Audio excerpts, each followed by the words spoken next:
Hello friends, welcome back to my channel. Episode की शुरुआत वहीं से होती है जब यूरे बेहोश हो जाती है। यूरे ज़मीन पर गिर जाती है। यैन देखकर बहुत परेशान हो जाता है। वो डॉक्टर्स को बुलाता है। डॉक्टर उसे चेक करते हैं और कहते हैं सर झुका कर के आइलैंड मास्टर, हम उन्हें नहीं बचा सके। ये सुनकर यान बहुत गुस्सा हो जाता है और सबको बाहर भगा देता है। जिंजू से कहता है कि कोई भी अंदर ना आने पाए, मैं अकेला रहना चाहता हूँ यूरे के साथ। वो रो रहा होता है उसे देखकर और बोलता है कि तुम मुझे छोड़कर नहीं जा सकती। तुमने वादा किया था कि हम दोनों दुनिया घूमने जाएंगे, तुम इस तरह कैसे चली गई। और वो रोता रोता उसके बहुत ही ज़्यादा करीब आ जाता है। उसके आंसू उसके चेहरे पर गिर रहे होते हैं और वो बहुत ही रो रहा होता है और कह रहा होता है कि तुम वापस आ जाओ, तुम नहीं जाओ, वापस आ जाओ। शाम हो चुकी होती है और सारे लोगों को पता चल चुका होता है। सब बाहर आ जाते हैं। दारू कहता है कि कम से कम मुझे लास्ट टाइम उसे देखने तो दो। योमान भी बहुत समझाती है अपने भाई को, लेकिन वो नहीं समझता। उसके पापा भी रो रहे होते हैं यूरे के, और उसकी बहन भी। सब बाहर खड़े हुए बहुत ही ज़्यादा परेशान होते हैं। यैन किसी को अंदर नहीं आने देता। यैन उसके बालों को कंघी कर रहा होता है और फिर उसका हाथ पकड़कर कहता है, तुम्हें याद है हमारी मुलाकातें, सब कुछ मैंने प्लान किया था, लेकिन जब उस पहाड़ पर मैंने तुम्हें पहली बार किस किया, वो मैंने प्लान नहीं किया था। जब तुम मेरी बाहों में बेहोश हो गई तो मैं बहुत परेशान हो गया था। मुझे लगा कि ये क्या हो गया। और जिस दिन तुम शहर जा रही थी उस दिन तो मैं तुम्हारे प्यार में पड़ चुका था। मुझे तुमसे प्यार कब हो गया मुझे पता ही नहीं चला। और अब मैं तुम्हें खोना नहीं चाहता, तुम वापस आ जाओ। मैं भीख मांग रहा हूँ, तुम वापस आ जाओ, वरना मैं मर जाऊँगा। मैं तुम्हारे बिना नहीं जी सकता। ये कहते कहते यैन बहुत ज़्यादा ही रो रहा होता है और रोते रोते उसके आंसू उसके हाथ पर गिर रहे होते हैं। वो उसके बाजू में ही लेट जाता है और रात बीत जाती है। सुबह हो जाती है। यैन बस उसे ही देखे जा रहा होता है। अब हमें एक सपना दिखाया जाता है जिसमें जनरल मो यैन होते हैं और जाओमिन होती है। मो यैन जो होता है वो जाओमिन को किस करता है। अचानक यूरे की धड़कन स्टार्ट हो जाती है और वो गहरी सांस लेती हुई उठ जाती है। यैन बस उसे देख रहा होता है। वो उठकर बैठ जाती है और कहती है कि मैंने एक बहुत ही डरावना सपना देखा। मेरे जैसी दिखने वाली लड़की तुम्हें किस कर रही थी। और ये कहकर वो बहुत ही ज़्यादा बड़बड़ा रही थी। यैन उसे देखता है और कहता है तुम वापस आ गई। और ये कहकर वो उसे कस के गले लगा लेता है। अब सारे लोग भी अंदर आ जाते हैं और यूरे को ज़िंदा देखकर बहुत ही ज़्यादा खुश हो जाते हैं। सब के आंखों में एक सुकून नज़र आता है। यैन बस उसे गले लगाना चाहता था। वो उसे बिल्कुल भी अपने से अलग नहीं करना चाहता था। जब डॉक्टर चेक करते हैं तो वो बोलते हैं कि इनकी नब्ज़ तो बिल्कुल भी अच्छी हो गई है, एक तंदुरुस्त इंसान की तरह। अब ये बीमार नहीं है और अब ये बहुत लंबी ज़िंदगी जिएंगी। ये सुनकर यैन बहुत खुश हो जाता है और पूरे गरीबों में पैसे बांटने के लिए बोलता है। यैन उसका बहुत ख्याल रखता है, उसे अपने हाथों से खाना खिलाता है और उसकी देखभाल करता है। यूरे बोलती है कि काफ़ी दिन हो गए, आप तो हजू पवेलियन गए ही नहीं। वो बोलता है हाँ चला जाऊंगा, लेकिन तुम ठीक तो हो जाओ। वो बोलती है कि मैं बिल्कुल ठीक हो चुकी हूँ, इसलिए आप वहाँ जाइए और मैं भी जाऊंगी काम करने के लिए। वो उसे मना करता है लेकिन वो मानती नहीं और चली जाती है। यैन जो है जिंजू को बुलाता है और बोलता है कि मैनेजर से कह दो कि अब उसे कोई भी काम ना दिया जाए, बल्कि उसे सिर्फ खाना बनाने का काम दे दें। जिंजू बोलता है कि आप ऐसा करोगे तो उनके लिए ठीक नहीं होगा। यैन बोलता है कि बिल्कुल नहीं, जाओ और जो मैंने बोला है वही करना। यूरे जब वहाँ पहुँचती है तो सभी लोग उसके पूछ रहे होते हैं कि 1 महीना हो गया, तुम कहाँ थी।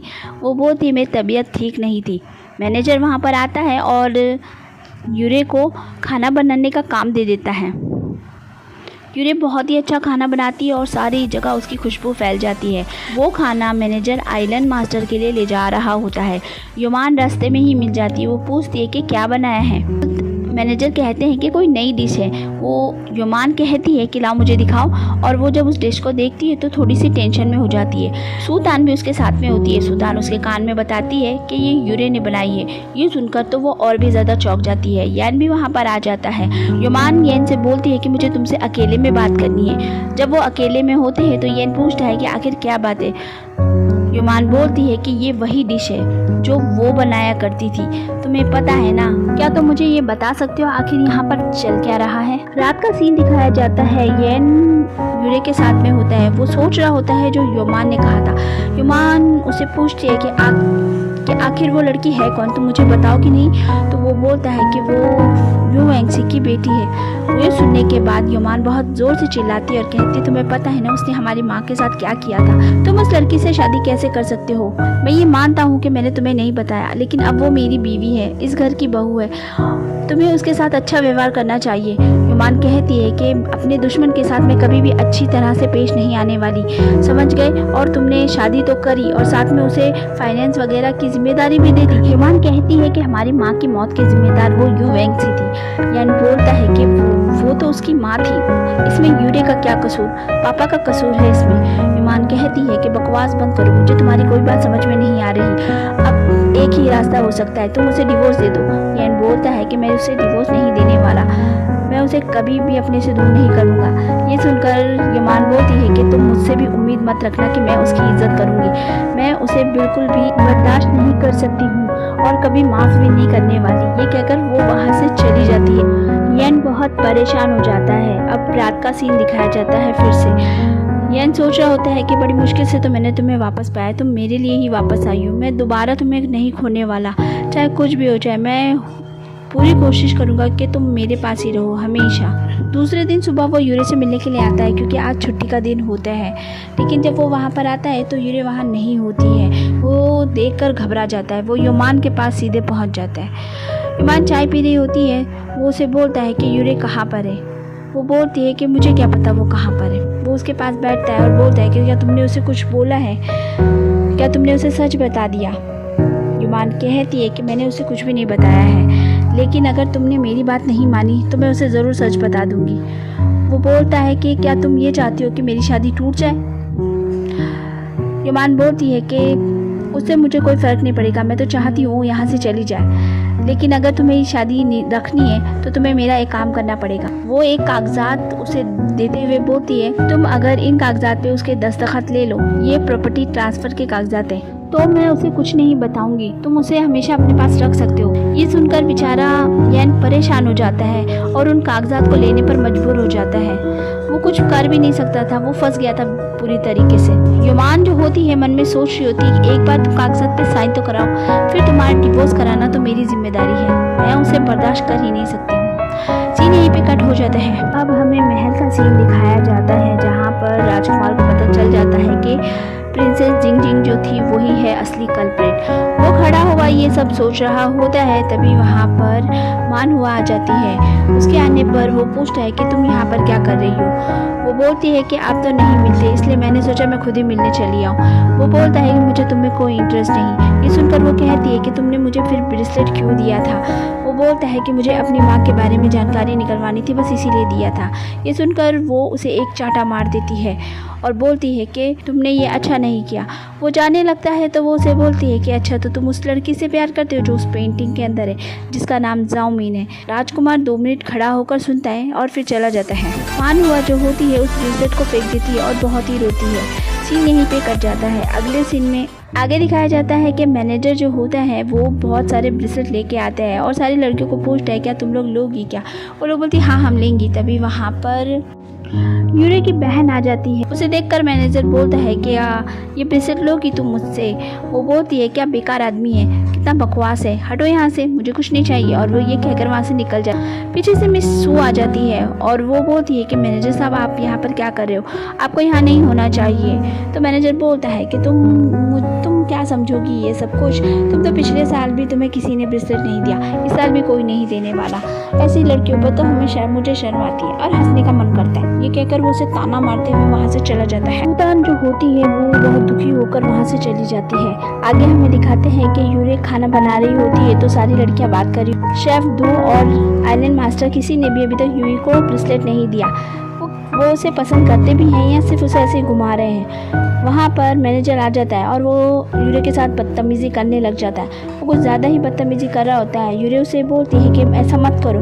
वो न मानता नहीं है और वो उसे मारने वाला होता है। तभी वहाँ पर पीछे से दारू आ रहा होता है। वो उसे बचाने आता है तो आयरन मास्टर भी वहीं पे आ जाते हैं और उसका हाथ पकड़ लेते हैं और बोलते हैं कि तुम्हारी हिम्मत कैसे हुई इस पर हाथ उठाने की, तुमने उस पर हाथ उठाकर बहुत बड़ी गलती की, तुम्हें 30 कोड़े पड़ेंगे। ये कहकर वो उसे सज़ा दिलाने के लिए भेज देते हैं। वो यूरे को लेकर वहाँ से निकल जाता है।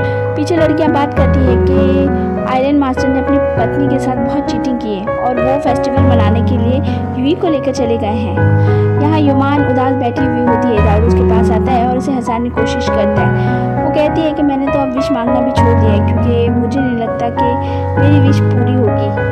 मैं हमेशा येन के साथ ही होने के सपने देखा करती थी, इसीलिए वो बेचारी चुप हो जाती है। दारू कहता है कि चलो मैं कुछ दिखाना चाहता हूँ और वो उसका हाथ पकड़कर उसे खींचकर वहाँ से ले जाता है। आगे हमें दिखाते हैं कि येन और यूरे जो होते हैं फेस्टिवल में होते हैं और वो छुपे हुए होते हैं। वो दोनों बात कर रहे होते हैं। यूरे बोलती है कि अगर अब किसी को पता चल गया तो क्या होगा। वो कहता है छोड़ो ये सारी बातें, और वो उसे ब्रेसलेट देता है और उसे हमेशा अपने साथ रहने की कसमें खाता है और उसके साथ में बहुत अच्छे से वो फेस्टिवल मना रहा होता है। दारू जो होता है सुल्तान को लेकर वहाँ फेस्टिवल में आ जाता है। वो एक शुगर कैंडी खरीद रहे होते हैं तो वहाँ पर जो लेडी होती है वो कहती है आपकी बीवी तो बहुत सुंदर है। सुल्तान बोलती है कि मैं इसकी बीवी नहीं हूँ। दारू बोलता है कि हाँ मेरे पास तुम्हारे लिए एक चीज़ है, और वो अपनी जेब में से एक ब्रेसलेट निकाल कर उसको पहना देता है और कहता है कुछ गलत मत समझना, बस मैं ये तुम्हें देना चाहता था क्योंकि मुझे नहीं लगता कि तुम्हारा हाथ इस तरह खाली होना चाहिए और तुम्हें कोई कुछ कहे। ये सुनकर सुल्तान को अच्छा लगता है। सुल्तान कहती है कि चलो फिर प्रॉमिस करो कि हम दोनों अब हमेशा खुश ही रहा करेंगे। आगे हमें दिखाते हैं कि येन और यूरे जो है घूम रहे होते हैं। तभी यूरे एक जगह पर पहुंचती है जहां पर लाल टेन के अंदर अपना एक मैसेज लिख कर लटकाना होता है जिससे कि आपकी विश पूरी हो जाएगी। वो ये कर रही होती है, वो अपनी विश एक कागज़ पर लिखती है। अब हमें दिखाते हैं कि येन जो होता है वो युमान की बात सोच रहा होता है। ये सब उसने प्लान किया होता है ताकि वो यूरे से साइन ले सके। उसे याद आता है कि युमान ने कहा था अगर वो डॉक्यूमेंट पे साइन करवा लेगा वो उसकी शादी का सच उसे नहीं बताएगी और यूरे उसके साथ हमेशा रहेगी। ये सोचकर उसने ये सब कुछ किया होता है और वो खत लिखने के बहाने यूरे से साइन करवा लेता है। येन ऐसा करना नहीं चाहता था, इसलिए उसका दिल बहुत ही उदास था। वो चेहरे पे ला नहीं रहा था। यूरे के साथ वो लैंटर्न टंगाने के लिए जाता है और दोनों उसे टंगा देते हैं। वो उसके करीब जाता है और उसे गले लगाते हुए बोलता है कि मैं तुम्हें कभी भी अपने से दूर नहीं कर सकता, ना तुम्हें खोना चाहता हूँ, तो क्या तुम हमेशा मेरे साथ रहोगी। वो भी उससे प्रॉमिस करती है और दोनों यहीं पे किस करते हैं। तो फ्रेंड्स वीडियो होता है यहीं पे ख़त्म। अगर आपको पसंद आया है तो चैनल को सब्सक्राइब कीजिए, लाइक कीजिए और शेयर भी कर दीजिए अपने फ्रेंड्स के साथ में। मिलती हूँ नेक्स्ट वीडियो में। Bye bye.